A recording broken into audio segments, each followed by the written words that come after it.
President Trump's defense is looking weaker after the explosive and damning testimony yesterday by career foreign civil servant Ambassador Bill Taylor, a West Point graduate who served in Vietnam. Taylor was recruited by Secretary of State Mike Pompeo to serve as acting ambassador to Ukraine.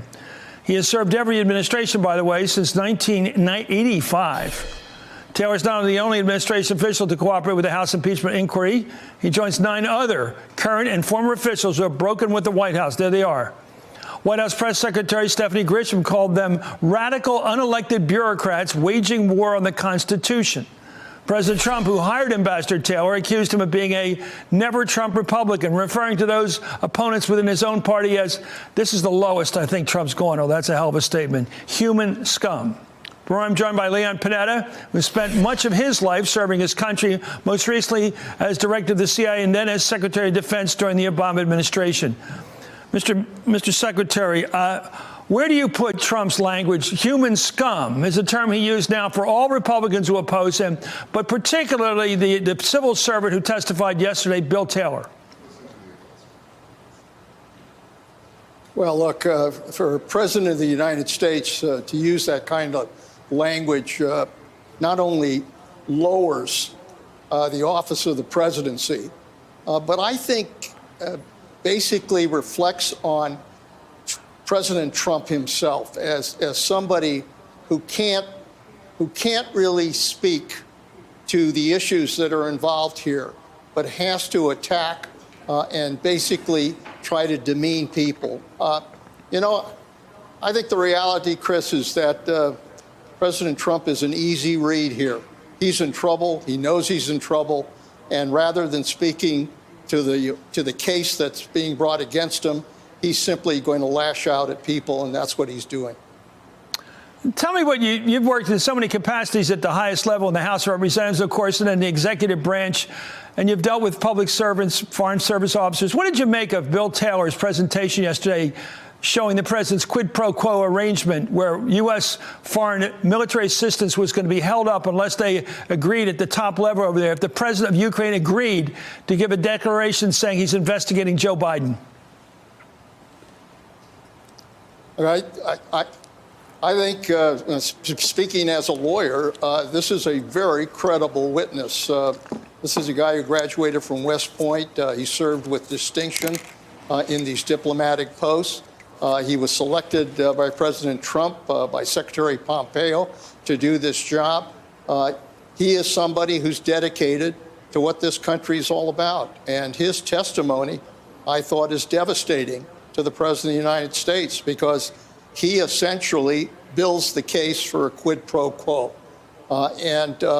When you add up the evidence we have here, the transcript of the telephone call, the whistleblower's complaint, and now the testimony of these people from the Department of State, I think they're building a very strong case. And that, I think, is what's bothering the president. You know, there's an old saying in the law, Chris, you'll remember this, that when the law is against you, you argue the facts. When the facts are against you, you argue the law. But when both the law and the facts are against you, you pound your shoe on the table. And that's essentially what this president is doing.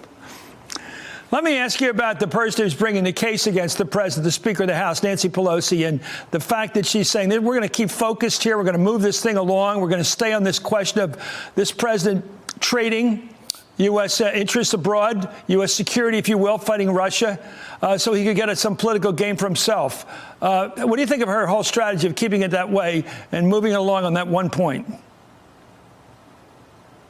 I think the Speaker is doing a great job. You know, she's a pro.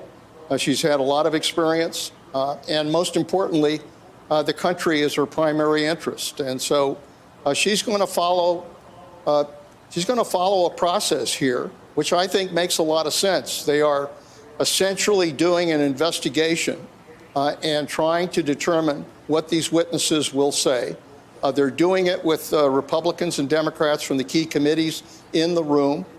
They're doing it away from the public because, frankly, we don't have an investigation that's been done here. They're in the process of doing the investigation. Yeah. And ultimately, I think she is then going to have that testimony presented in open committee. and to the American people. And that's the way it should be done. She's going to do it right. And thank God, because for the sake of the country, this has to be a very professional, careful, and cautious process. We heard today, Mr. Secretary, President Trump declared victory in northeastern Syria after Turkey announced a permanent ceasefire. This comes nearly 2 weeks after the president triggered the escalation by approving a small incursion by Turkish forces. This was an outcome created by us, the United States, and nobody else, no other nation. Very simple.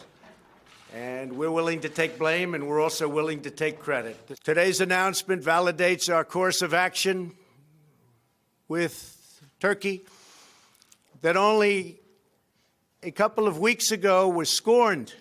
And now people are saying, wow, what a great outcome. Congratulations. I don't get it. I'm missing the whole thing here. Mr. Secretary, we went in there to get ISIS. We don't like the Assad regime. We're worried about Israel. We have a lot of interests over there, including our own. And I just wonder how they were met by this clownish declaration of victory. Your thoughts? You know, in addition to this impeachment process, one of the things I think we have to worry about is this president as commander-in-chief and what he's doing to this country. He is weakening this country, and he's essentially turning us into a second-class power when we were a first-class power. I mean, he's claiming victory for what was essentially a surrender. He betrayed our allies. He's turned Syria over to Russia, given them a base of operations in Syria and in the Middle East, turned it over to Iran, which is one of our adversaries in that part of the world, and turned it over to Assad. And more importantly, he's allowed ISIS to be able to reorganize itself and be a threat to the United States. This is the most disastrous foreign policy blunder I've seen a president of the United States make. And it's sending a terrible message to the world that you can't trust the United States. We're not a great ally.